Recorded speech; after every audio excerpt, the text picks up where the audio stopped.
I'm not so perfect, baby, are you right? Come right, come right. Hey, what's going on, guys?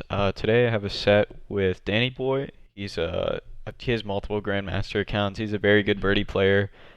He's won a ton of tournaments down here in Houston. A very decorated player. And he's gonna be helping me learn the birdie matchup. As we saw in the tournament, I really had no idea what to do. There's not as many things that I broke it down into, like the Zangief matchup. It wasn't as systematic. It was more of me realizing things. So that's why I want to talk through it. Uh, Talk through it here. So the main thing you'll see in this set uh, is that I don't know how to deal with any of his projectiles. I have two sets. So I have one on Karen and one on Colleen. I've been playing a lot of Colleen lately. I really like that character. I think she fits my playstyle pretty well. In most games, like besides Street Fighter V, I like to play characters with long normals that can convert into special moves. So like in Grand Blue, I played Catalina, and in the little bit of Guilty Gear that I did play, I like playing Kai. So I think Colleen fits my playstyle really well, and I never gave her the chance. So I've been working on her lately. I'll be posting the Colleen set tomorrow though, because it's significantly longer than the than the Karen one. You'll notice this is a first to five, and the video's like 6 minutes. I mean, I'm getting bodied. Some things to take away though from this was the projectiles, specifically the bubble gum here, and the can too. You walk into it and block it, and you basically walk into it, you block it, and then it'll disappear from the screen.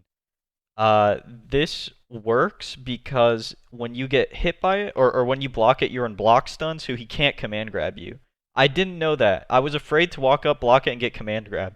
But afterwards, I learned that that's not a thing, right? You can get put in block stun and then not command grabs, so that's pretty important to note.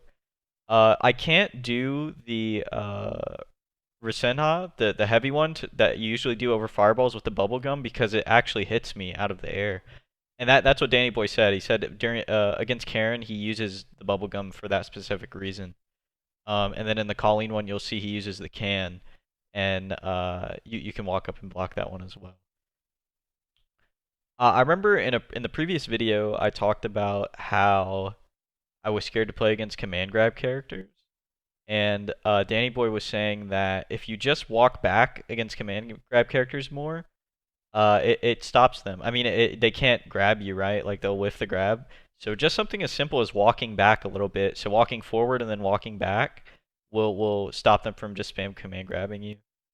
And just walking back a little bit in general. Not like walking yourself into a corner. That's another theme here that I had an issue with was you'll see me getting cornered a lot, and it's because he throws a projectile, I don't know how to deal with it, and I corner myself. And they all, I mean, Danny Boy and Steve, who you've seen me play with in the past, Cold Man R, he told me, they both told me that cornering yourself against Birdie is not what you want to do. Against any character, right? You don't want to corner yourself, but specifically Birdie, you want to walk into that projectile and stop it. Don't let him walk you into the corner because then you're in real trouble.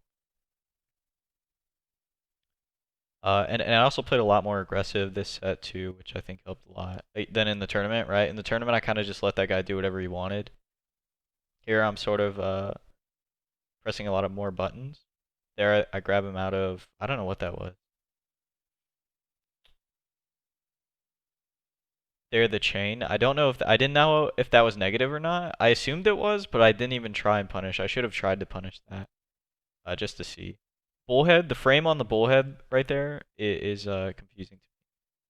There, I could have got a bigger punish, I think, if I did maybe low medium kick.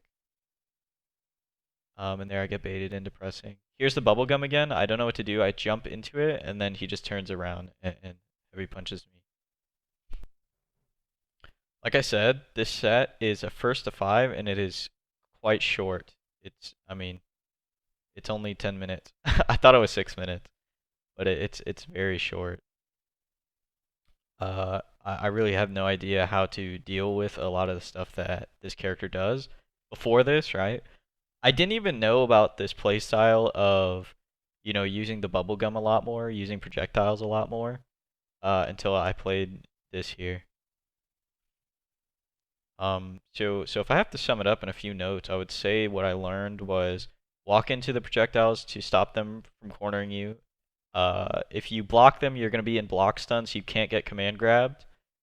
And don't walk yourself back into a corner against these characters just because you don't want to block that projectile or you're scared of it.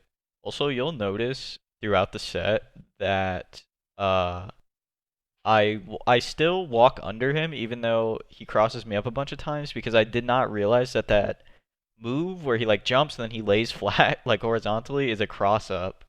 And I get hit by it a bunch of times. His jump attacks seem pretty good, right? They go pretty far. Some of them. Also, Danny Boy's really good at whiff punishing, so you'll see me whiff like anything. This happens in the Colleen game too. That'll be up tomorrow. Um, he whiff punishes pretty much every button I press. Here I get put in the command grab and perfected. I get really scared in the corner against him, right? Because he has all those different things he can do, but it's just a matter of understanding what he can and can't do and using your V reversal right to get out. Maybe jump, or any type of reversal that you have to try and get out. And not putting yourself in the corner in the first place, right? That was my issue. And I think there's a point in the set where I like whiff a stand light kick. It might be coming up here soon, and I get whiff punished with like EX bullhead, and it was it was pretty sick. If you want to look out for that. Yeah, whiffing in neutral is pretty dangerous against higher level players. But it shouldn't deter you from pressing, right? If you know you're in range. That's an issue I have is I get scared to press whenever I get whiff punished, but I just have to make sure I'm not whiffing, right? The best way to not get whiff punished is to not whiff. So just something to keep in mind. As far as the matchup goes, I think I've covered everything that I really learned. If I'm missing anything, leave it in the comments. And I'm just going to let the gameplay play out here. There's no audio from me. I'm going to throw some lo-fi in the background, and we can sort of watch through this together and figure out my mistakes, your mistakes, and maybe learn some new stuff. Hope you guys enjoyed, and please like the video, comment, subscribe, all that if you enjoyed, and thank you.